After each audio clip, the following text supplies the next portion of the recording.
Back in 1961, an infamous psychological experiment was done all around obedience. Would one person intentionally inflict harm on another person via means of electric shock? Now, when the test was created, the people who were conducting and creating the test believed that the figures would be incredibly low, that barely anyone would willingly inflict harm on another person. What really happened blew their mind. This is the Milgram Experiment. Let's get into it.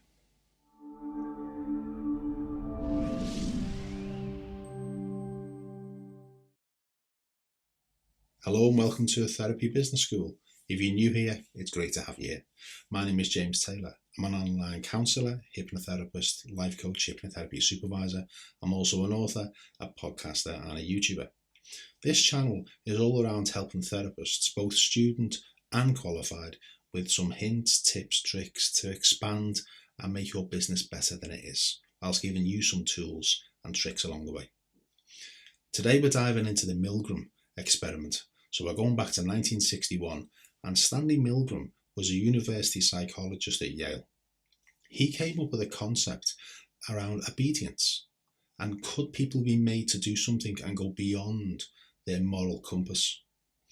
Now, the test that he came up with, the Milgram Experiment, was going to have to be missold to try and get people in who wouldn't be biased or have knowledge of what the test was really about. It was advertised that if you come along, we'll pay you money and we're going to do some testing around memory and around learning. That was the dynamic. They got a group of people to come along, but the test, of course, wasn't that test at all. It was something else. The two people would come into the room. One of them was an actor, and that's important to remember. They were both told that this was going to be a test on learning and on memory, and they had to pick a piece of paper. Now, on both pieces of paper was the word teacher. Okay, so the real person read theirs out. It said teacher. The actor read theirs and said, "Okay, I'm learner." So it was fixed from the start.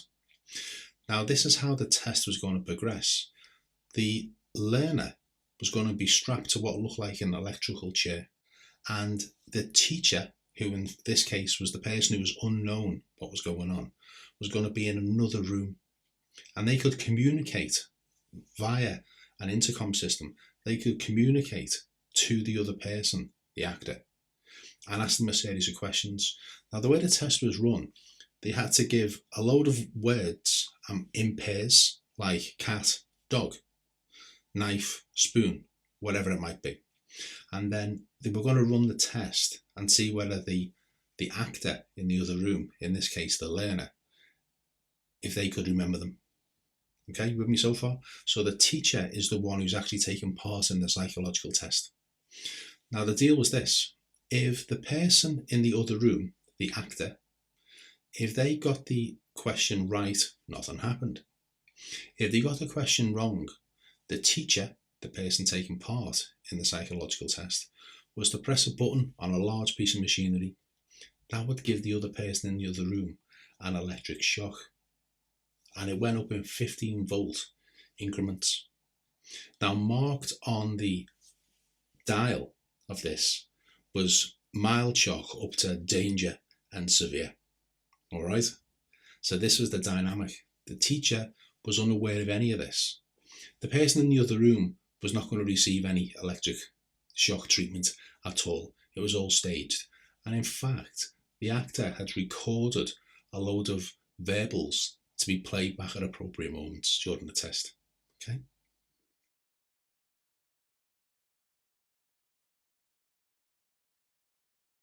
Now, Stanley Milgram was interested in one particular question. How far will ordinary people go in obeying orders, even when it means harming another person? Now, this question wasn't random. Milgram was deeply influenced by the Nuremberg trials, where Nazi officers defended their war crimes by saying, "I was just following orders."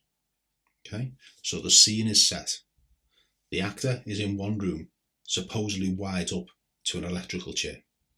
Now, going off piste a little bit, to emphasize how important this was going to be for the teacher, they were wired up to a similar bit of equipment at the start, and they were given the mildest of electric shocks on the dial just so they could experience what it would feel like. Then the two parties are separated and the teacher is taken into another room by a person wearing a white lab coat. So the teacher would go through the instructions, they'd ask these questions, and every time the actor got one wrong, the teacher would press a button to inflict an electric shock on that person. Then the next time they got it wrong, they go to the next setting on the dial. Okay, so they're increasing the voltage. I'm going to show you some footage of this, and this is incredible. Now, as well as the person could receive a shock if they got the answer wrong, they could also receive a shock if they didn't answer in a reasonable amount of time, which was classed between 5 to 6 seconds. Okay, this was the dynamic. Now, as the test began, you would hear every time the shock button was pressed, you could hear through the wall, they couldn't see each other, but the teacher could hear the learner yelp out in pain. And this would cause some giggles at the beginning, but as the test went on, the tension for the teacher began to grow. They would show serious signs of stress. They were biting their nails. They were clawing at themselves. You could see they were deeply, deeply uncomfortable. Their stress level was exacerbating quite a lot, very, very fast. Now, every single participant in this study at one point turned to the person in the lab coat, who was like the educator of this, and would question the validity. And the experimenter, the person in the lab coat, they were instructed to respond with certain answers. Their responses were, please continue, or please go on. The experiment requires that you continue. It is absolutely essential that you continue, or you have no other choice. You must go on. Okay.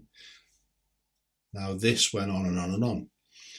The clip I'm going to show you now is a small part of the actual footage of the Milgram experiment. Check this out. Wrong. 90 volts.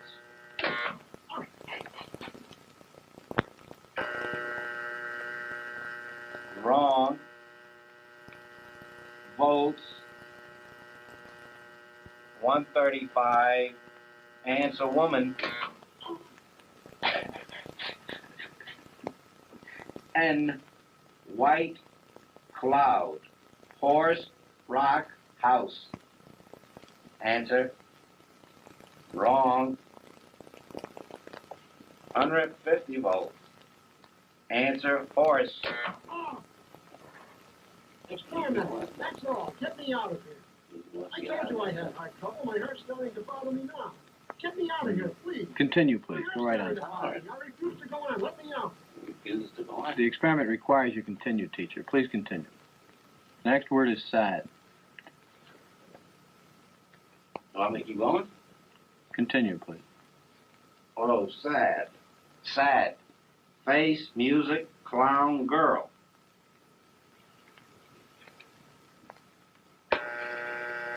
Correct. Next one, short. Sentence, movie, skirt, time. Answer, please. Wrong. 165 volts. Time. Let me out. That guy's hollering in there. Continue, please. Go on.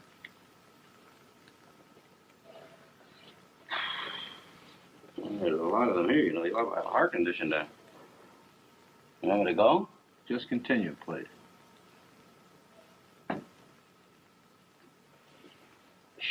Sharp. Axe, needle, stick, blade. Answer, please. Wrong. I'm up to 180 volts. Please continue, teacher. Needle, you're gonna get a shock. 180 volts. Ow. stand the pain. Let me out of here. Can't stand it. I'm not going to kill that man there. You hear him hollering? As I said before, the shocks may be painful, but they're not he's in dangerous. there hollering. He can't stand it. What if something happens to him? The experiment requires that you continue, teacher. Yeah, but I'm not going to get that man sick in there. I mean, he's hollering in there. You know what I mean? Whether the learner likes it or not, we must go on until he's learned all the word I pairs. refuse to take the responsibility of him getting hurt in there. You know, I'm not. I mean, he's in there hollering. It's absolutely essential that you continue, teacher. There's too many left here, and I mean, geez, he gets wrong here. There's too many of them left. I mean, who's going to take the responsibility if anything happens to that gentleman? I'm responsible for anything that happens here. Continue, please. All right, next one, slow.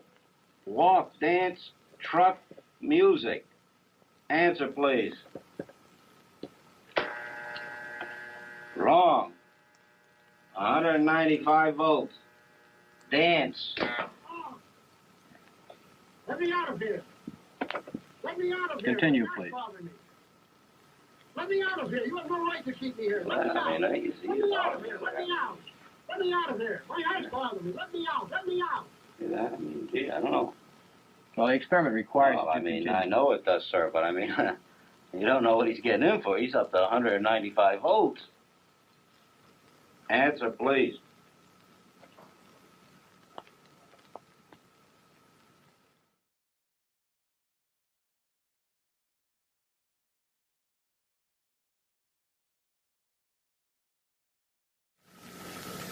Go on, teacher.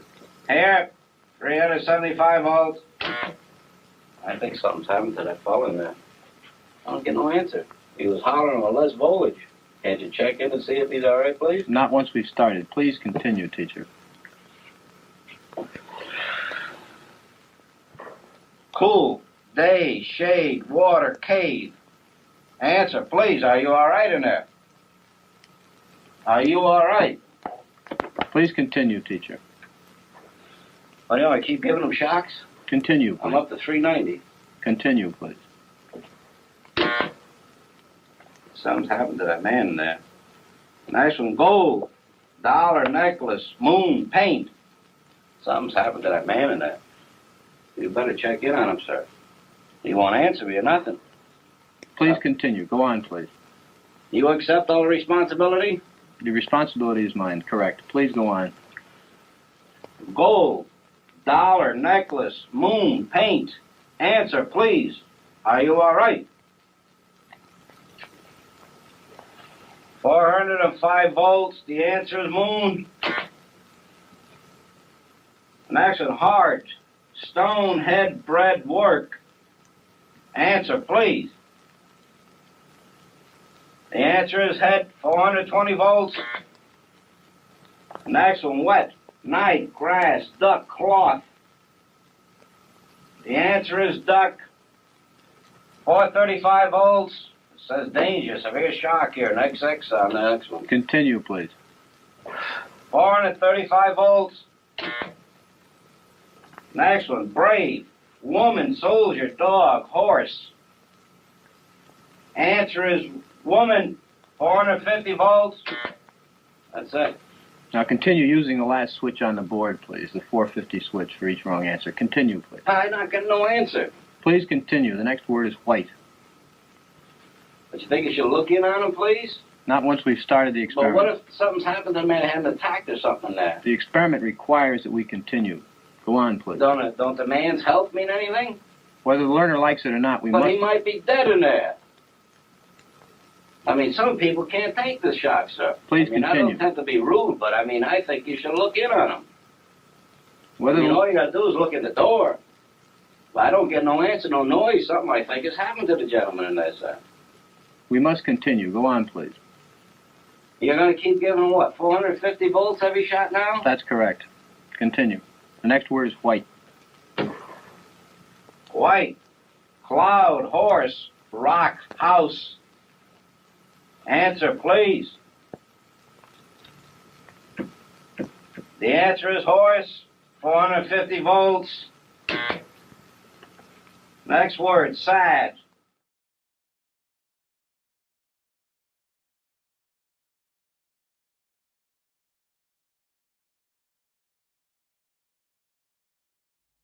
Now, when Stanley Milgram was putting this test together, he and the other people involved, the team behind this, thought that people would maybe do this once or twice and then they'd say, I'm not going to do that. I'm not going to do that at all. Something happened that really surprised them. 65% of the people in that test went right up to the 450 maximum voltage. 65%, just think of this. This is ordinary people. And just because they're being instructed by someone, a person or in authority, they were told to continue. So they did. 65%. That's enormous. Now, questions were asked afterwards, why did 65% go up to the maximum voltage on this machine? Would they have gone even more if there would have been more buttons there to press? And it was suggested that this is because of a few things. One of them is social conditioning. We're almost trained to follow authority figures. Another one was the incremental steps that were on the dial. That the next step was only 15 volts more than the last one. And also another aspect was that a lot of the participants, when questioning the experimenter, who was told to give these, you must continue, please continue, we cannot stop kind of thing, they were telling the teacher, I'm going to take full responsibility for this. And because the teacher heard that, many of them continued. Now, this test has been repeated a few times. Derren Brown did a test on this. He did a series on the TV, I think it was around 2003. It was called The Heist, where people were going to see whether they were willing to rob a bank. And part of the test, to even see whether they were suitable for that exercise, he conducted his own Milgram experiment, and the same kind of things, the same kind of figures were repeated. Unbelievable. Now, after the Milgram experiment was conducted, questions were asked of the teacher. Why didn't you stop? Why did you carry on? And they were all saying, well, I wanted to stop, but he told me I couldn't. I told him to. I wasn't comfortable with this, but he just kept saying, go on, I can't stop, I must. So they were justifying, similar to the Nuremberg trials, I was just following orders. Who knows?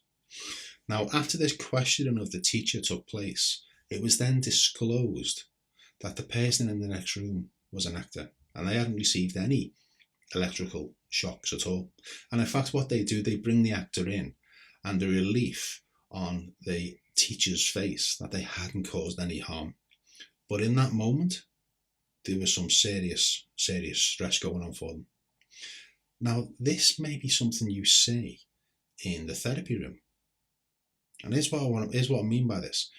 You may have clients who come in who they haven't taken part in the Milgram experiment, but maybe they view themselves in a situation where someone else is in a position of power, and they've got to do what the person in power wants them to do, even if it goes against their own moral compass. Now, this could be maybe a partner. Maybe their partner is the person perceived to be in a position of power. Maybe it's a boss in work and they're the employee. Maybe it's someone who's been in a gang and they're trying to get out of the gang, or they've done things in the past and they've walked away from it, but you've got guilt. So this is more than a psychology experiment. This is as valid today as it ever has been. Now, when you look at today, I think people now are less likely, this is my own view, I think people are less likely to hold a position, to hold a belief of someone's in a position of authority less than they were years ago. That's my own belief. Look back at when the COVID injections and the government was saying, we're doing this and you must do this and you must do this. A lot of people were rejecting that idea. Would that have happened years ago? I'm not too sure. Has social media got something to play in this? I would say definitely so. And that can be for a good or a bad thing. You might have your own view on this. If someone might be thinking about the COVID injections, for instance, maybe they were quietly thinking, I don't want to do it. And then they'd see on social media that thousands of others are also not doing it. So they may feel less inclined to conform and go and get the COVID jab, for instance. So this is quite an interesting thing to do. So with your own clients, maybe just bank the Milgram experiment and see whether your clients have been conforming to something that is outside of their moral compass, and maybe dig around a little bit and see what the hell's going on. All right. So a bit off piste for this one, but I love psychology experiments, and I might do a few more on this channel. If you'd like to see them, please let me know. Also, if you'd like to join my free Facebook group, you can also do that. It's only for students or qualified therapists. It's also called Therapy Business School, the same name as this channel, and the link for that will be in the description. If you think I've earned a like, please click that thumbs up button and subscribe to the channel. And every time I upload a new video, you'll get notified. All the links that I've spoken about, including the footage that I was referring to earlier on, the full footage is going to be in the description as well. So for the time being, this is James. This is Therapy Business School. Bye-bye.